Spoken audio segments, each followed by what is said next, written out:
Hi friends, welcome to my Windows 10 explore channel. ఈరోజు MS word tutorial సిరీస్లో మనం file menu గురించి పూర్తిగా తెలుసుకుందాం. మొట్టమొదటిగా మనం ఫైల్ మెన్యూని ఓపెన్ చేస్తే ఇందులో గల ప్రతి ఆప్షన్ గురించి మనం చూద్దాం. ఇప్పుడు ఫస్ట్ ఉన్న ఆప్షన్ ఇన్ఫో. ఈ ఇన్ఫోలో కనుక మీరు చూసినట్లయితే ఇక్కడ 3 ఆప్షన్స్ అనేవి ఉంటాయి. దాంట్లో మొట్టమొదటిది మరియు ముఖ్యమైనది ప్రొటెక్ట్ డాక్యుమెంట్.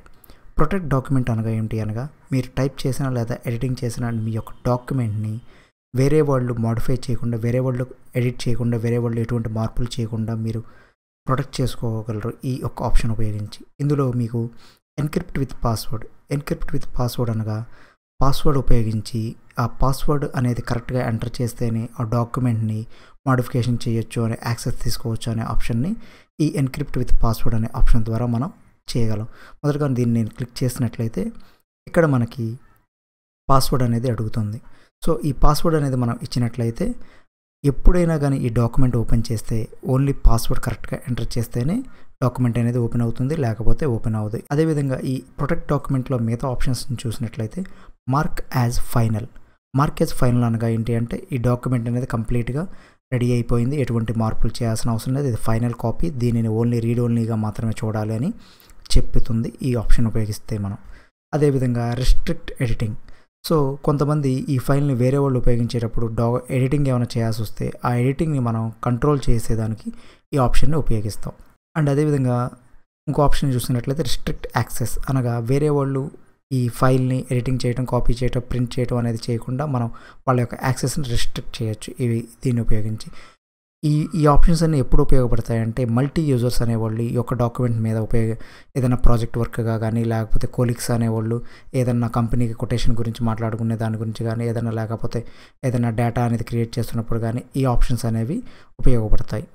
అదేవిధంగా నెక్స్ట్ చూసినట్లయితే ఇన్స్పెక్ట్ డాక్యుమెంట్. ఏదైనా మన ఫైల్ని పబ్లిష్ చేసేటప్పుడు ఆ డాక్యుమెంట్లో యొక్క ప్రాపర్టీస్ కానీ, లేకపోతే నేమ్స్ కానీ ఏమన్నా ఉంటే కనుక పర్సనల్ ఇన్ఫర్మేషన్ అనే వాటిని చెక్ చేయడానికి. అదేవిధంగా కొంతమంది డిసేబిలిటీస్ ఉన్నవాళ్ళు దాన్ని చూడటం కానీ, రీడ్ చేయడం కానీ డిఫికల్ట్గా ఉన్నవాళ్ళు ఆ పదాలు ఏమన్నా ఉన్నాయా, ఈ డాక్యుమెంట్లో అటువంటి ప్రాబ్లమ్స్ ఏమైనా ఉన్నాయా అనేది తెలుసుకోవడానికి ఈ చెక్ యాక్సెసిబిలిటీ అనే ఆప్షన్ ఉపయోగిస్తారు. నెక్స్ట్ ఉన్న ఆప్షన్ వచ్చేసరికి చెక్ కంపాటబిలిటీ. ఈ ఎంఎస్ వర్డ్ కొంతమంది పాత వెర్షన్స్ని ఉపయోగిస్తున్నట్లయితే ఆ పాత వెర్షన్స్లో ఈ ఎంఎస్ వర్డ్ యొక్క డాక్యుమెంట్ అనేది అందులో ఓపెన్ అవుతుందా లేదా, అదేవిధంగా ఎటువంటి ఫీచర్స్ అనేవి అందులో ఉండకుండా ఉంటాయో ఆ కంపాటబిలిటీని చెక్ చేసుకునే దానికి ఈ ఆప్షన్ని మనం ఉపయోగిస్తాం. Next one manage document. ఈ ఆప్షన్ అనేది చాలా ముఖ్యమైనది అండ్ ఇంపార్టెంట్ వన్. మేనేజ్ డాక్యుమెంట్లో మనకి సడన్గా పవర్ పోయినప్పుడు, లేకపోతే ల్యాప్టాప్లో బ్యాటరీ ఆఫ్ అయిపోయినప్పుడు అన్సేవ్ అయి ఉన్న డాక్యుమెంట్స్ అనే వాటిని మనం రికవర్ చేయడానికి ఈ మేనేజ్ డాక్యుమెంట్స్ ఉపయోగించే ఆప్షన్ అనే దాంట్లో రికవర్ అన్సేవ్డ్ డాక్యుమెంట్ అనే ఆప్షన్ ఉపయోగించి మనం సేవ్ అవ్వని డాక్యుమెంట్స్ ఏమన్నా ఛాన్స్ ఉంటే కనుక రికవర్ చేయమని ఈ ఆప్షన్ ద్వారా మనం తెలుసుకోవచ్చు. నెక్స్ట్ వచ్చేసరికి న్యూ అంటే మనకందరికీ తెలిసిందే కొత్త డాక్యుమెంట్ని క్రియేట్ చేయడం. ఈ న్యూలో మనకి ఇక్కడ బ్లాంక్ డాక్యుమెంట్ అనేది ఉంటుంది. బ్లాంక్ అంటే ఎంటీ అని అర్థం. సో మీ సిస్టమ్కి ఇంటర్నెట్ కనెక్షన్ ఉన్నట్లయితే మనం ఇంటర్నెట్ ద్వారా ఎంఎస్ వర్డ్ టెంప్లెట్స్ చాలా వరకు డౌన్లోడ్ చేసుకోవచ్చు. మీరు సెర్చ్ చేసి తెలుసుకోవచ్చు, లేకపోతే కేటగిరీ వైజ్గా చూసుకోవచ్చు. ఇక్కడ నేను చూసినట్లయితే బిజినెస్ మీద క్లిక్ చేశాను. ఇంటర్నెట్ ఆన్ అయి ఉంది కాబట్టి బిజినెస్లో బ్రౌచర్స్ గురించి, వీటి గురించి ఇక్కడ అన్ని టెంప్లెట్స్ అనేవి వస్తాయి. వీటిలో మీకు ఏదైనా నచ్చినట్లయితే దాన్ని మనం క్లిక్ చేసి డౌన్లోడ్ చేసుకుంటే ఇక్కడ చూపిస్తుంది మనకి ప్రివ్యూ. దీన్ని క్రియేట్ కొడితే ఈ 698 KB డౌన్లోడ్ అయ్యి ఆ ఫైల్ అనేది మన ఎంఎస్ వర్డ్లో ఓపెన్ అవుతుంది. అదేవిధంగా ఈ ఫైల్ మీకు నచ్చి అదే పనిగా ఉపయోగిస్తున్నట్లయితే దీన్ని మీరు పిన్ చేస్తే నెక్స్ట్ టైం మీరు న్యూ అనే ఆప్షన్లోకి వెళ్ళినప్పుడు ఇంటర్నెట్లో సెర్చ్ చేసే పని లేకుండా డైరెక్ట్గా ఈ పిన్ చేసిన ఆప్షన్ బ్లాంక్ డాక్యుమెంట్ పక్కన ఇక్కడ ఉంటుంది. ఇవి మాత్రమే కాకుండా మనం ఏదైనా టెంప్లెట్ని క్రియేట్ చేసి ఆ టెంప్లెట్ని ప్రతిసారి ఓపెన్ చేసినప్పుడల్లా ఆ టెంప్లెట్ ఓపెన్ చేసి దాంట్లో డేటా ఎంటర్ చేసుకునే విధంగా కూడా మనం క్రియేట్ చేయొచ్చు. దాన్ని మనం నెక్స్ట్ వీడియోస్లో దాని గురించి పూర్తిగా తెలుసుకుందాం. అదేవిధంగా నెక్స్ట్ ఓపెన్ అనగా మీకు తెలిసిందే డాక్యుమెంట్స్ని ఓపెన్ చేయటం. కాకపోతే ఎంఎస్ వర్డ్ లేటెస్ట్ వెర్షన్స్లో ఓపెన్ అనగానే ఫైల్ ఎక్స్ప్లోరర్లోకి వెళ్లకుండా రీసెంట్గా ఓపెన్ చేసిన డాక్యుమెంట్స్, లేకపోతే లాస్ట్ వీక్ వాటి మీద వర్క్ చేసిన డాక్యుమెంట్, అదేవిధంగా OneDriveలో సేవ్ చేసి ఉన్న డాక్యుమెంట్స్, ఇవన్నీ ఇక్కడ మనకి రీసెంట్ ఇవన్నీ మనకి ఇక్కడ చూపిస్తుంది. సో మనం ఫైల్ ఎక్స్ప్లోరర్లోకి వెళ్ళి మనం సెర్చ్ చేయాల్సిన పని లేకుండా రీసెంట్గా వర్క్ చేసిన డాక్యుమెంట్స్ అనేవి ఇక్కడ సార్ట్అవుట్గా చూపిస్తుంది. నెక్స్ట్ మనం చూస్తే సేవ్ అండ్ సేవ్ యాజ్. ఈ రెండు ఆప్షన్స్ ఒకేలాగా పనిచేస్తుంది. ఫస్ట్ టైం సేవ్ అవుతుంది. అదేవిధంగా ఈ ఫైల్ యొక్క ఏదైనా సెకండ్ కాపీ క్రియేట్ చేయాలనుకుంటే మీరు దాన్ని సేవ్ యాజ్గా కూడా క్రియేట్ చేసుకోవచ్చు.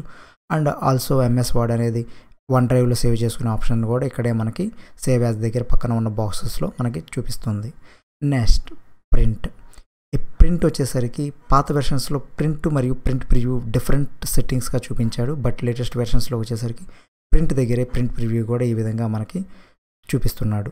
ఇక్కడ మీరు ఈ ఫైల్ని మనం పీడిఎఫ్లో సేవ్ చేసుకోవచ్చు లేదా ప్రింట్ ఇచ్చుకోవచ్చు ప్రింటర్ ఉపయోగించి. అదేవిధంగా పేజ్ యొక్క సెట్టింగ్స్ని మనం మార్చుకోవచ్చు. ఇక్కడ మీరు చూసినట్లయితే నేను ఇప్పుడు A4 మీద వర్క్ చేస్తున్నాను. సో దీన్ని నేను A5గా మారిస్తే ప్రింట్ ప్రివ్యూలో A5లో ఏ విధంగా ఫైల్ అనేది కనపడుతుందో చూపిస్తుంది. అదేవిధంగా నేను లెటర్ మోడ్లో మారిస్తే ఏ విధంగా చూపిస్తుందో మొత్తం ఈ పేజ్ సెట్టింగ్స్ అన్నీ ఇక్కడ మనకి ప్రింట్ ఆప్షన్స్లో ఉంటాయి. ఈ పేజ్ సెట్టింగ్స్ గురించి మనం లేఅవుట్ ట్యాబ్లోకి వెళ్ళినప్పుడు పూర్తిగా ఒక్కొక్క దాని గురించి తెలుసుకుందాం. అదేవిధంగా షేర్ అనే ఆప్షన్ ఉపయోగించి మన ఫైల్ని వన్ డ్రైవ్ క్లౌడ్లో స్టోర్ చేసి మన ఫైల్ని వేరే కొలీగ్స్తో కానీ ఫ్రెండ్స్తో కానీ లేకపోతే మన స్కూల్ మేట్స్తో కాలేజ్ మేట్స్తో కానీ మనం షేర్ చేసుకోవచ్చు. నెక్స్ట్ వచ్చి ఎక్స్పోర్ట్. ఈ ఎక్స్పోర్ట్ అనే పదం ఉపయోగించి మనం మన యొక్క డాక్యుమెంట్ని పీడిఎఫ్లో లేదా XPSలోకి డాక్యుమెంట్ని ఫార్మాట్ చేసి కన్వర్ట్ చేసి మనం వేరే వాళ్ళకి షేర్ చేసుకోవచ్చు. Next change file type. ఇందాక చెప్పినట్లుగానే MS Word ఓల్డ్ వెర్షన్స్లో కొన్ని ఫీచర్స్ అనేవి అవైలబిలిటీ ఉండదు. లేటెస్ట్ వెర్షన్స్ అన్ని .docx అనే ఫార్మాట్ని సపోర్ట్ చేస్తాయి. పాత వెర్షన్స్ మాత్రం .docని మాత్రమే సపోర్ట్ చేస్తాయి. సో మీ యొక్క ఫైలు ఓల్డ్ వెర్షన్స్ ఉన్న కంప్యూటర్స్లో స్టోర్ చేసి ఓపెన్ చేసి ఎడిట్ చేయాలనుకుంటే మనం ఫైల్ టైప్ని ఈ విధంగా చేంజ్ చేసుకోవాలి. అదేవిధంగా మనం వర్డ్ ప్యాడ్లోకి మార్చుకోవాలంటే దీంట్లోకి, నోట్ ప్యాడ్లోకి అయితే దీంట్లోకి, వెబ్ పేజ్గా మార్చుకోవాలంటే దీంట్లోకి మనం ఫైల్ టైప్ని మనం చేంజ్ చేసి సేవ్ యాజ్ కింద కాపీ చేసి మనం స్టోర్ చేసి మనం ఉపయోగించుకోవచ్చు. అండ్ అలాగే అకౌంట్ కనుక మీరు చూసినట్లయితే మన యొక్క మైక్రోసాఫ్ట్ అకౌంట్ ఉపయోగించేటట్లయితే దాంతో లాగిన్ అయితే ఇక్కడ మైక్రోసాఫ్ట్ అకౌంట్ చూపిస్తుంది. అదేవిధంగా బ్యాక్గ్రౌండ్ కానీ థీమ్ కానీ మనం ఇక్కడ మార్చుకోవచ్చు. మనం కలర్ఫుల్గానే ఉంటే బాగుంటుంది. సో మిగతావన్నీ కొంచెం నాట్ ఎఫెక్టివ్, మన ఐసైట్కి ఎఫెక్టివ్గా ఉండవు. సో నేను కలర్ఫుల్ అనే పదాన్ని మాత్రం ఉపయోగిస్తాను. ఈ బ్యాక్గ్రౌండ్ అనేది అంతగా ఉపయోగపడని పదం. సో ఇక్కడ మీరు చూసినట్లయితే ఎటువంటి చేంజెస్ కనపడవు. ఈ కార్నర్లో తప్పించి ఎటువంటి చేంజెస్ అనేది MS Word మొత్తం మీద ఎక్కడ ఏం కనపడదు. సో దీన్ని మనం వదిలేస్తే ఎటువంటి ప్రాబ్లం ఉండదు. అదేవిధంగా ఎటువంటి సర్వీసెస్ ఉంటాయి అంటే వన్ డ్రైవ్ కానీ వేరే సర్వీసెస్ ఏవైనా కానీ క్లౌడ్ స్టోరేజెస్ కానీ ఇక్కడ మనం యాడ్ చేసుకొని మన ఫైల్స్ని క్లౌడ్ ద్వారా మనం డాక్యుమెంట్స్లోకి యాక్సెస్ ఈజీగా చేసుకోవచ్చు. అదేవిధంగా నెక్స్ట్ ఆప్షన్స్. ఈ ఆప్షన్స్ అనేవి MS Word మొత్తానికి సంబంధించిన మెయిన్ సెట్టింగ్స్ అని అర్థం. ఇందులోనే general settings, display settings, proofing settings, save settings, ఇలా number of types of options అనేవి ఉంటాయి. వీటిలో మనం చేసే చిన్న చిన్న మార్పుల వల్ల కొన్ని ఈ MS Wordలో మార్పులు అనేవి జరుగుతాయి. ఇక్కడ మీరు చూసినట్లయితే ఒక పాయింట్ చెప్తాను. Screen tip style, show features description screen tips. దీన్ని మనం డిసేబుల్ చేసినట్లయితే క్లిక్ ఓకే చేస్తే ఇక్కడ మనకు చూపించే షార్ట్కట్ కీస్ కానీ దీని యొక్క డిస్క్రిప్షన్ కానీ మనకి ఆటోమేటిక్గా హైడ్ అయిపోతుంది. మళ్ళీ నేను ఒకసారి ఎనేబుల్ చేస్తాను దాన్ని.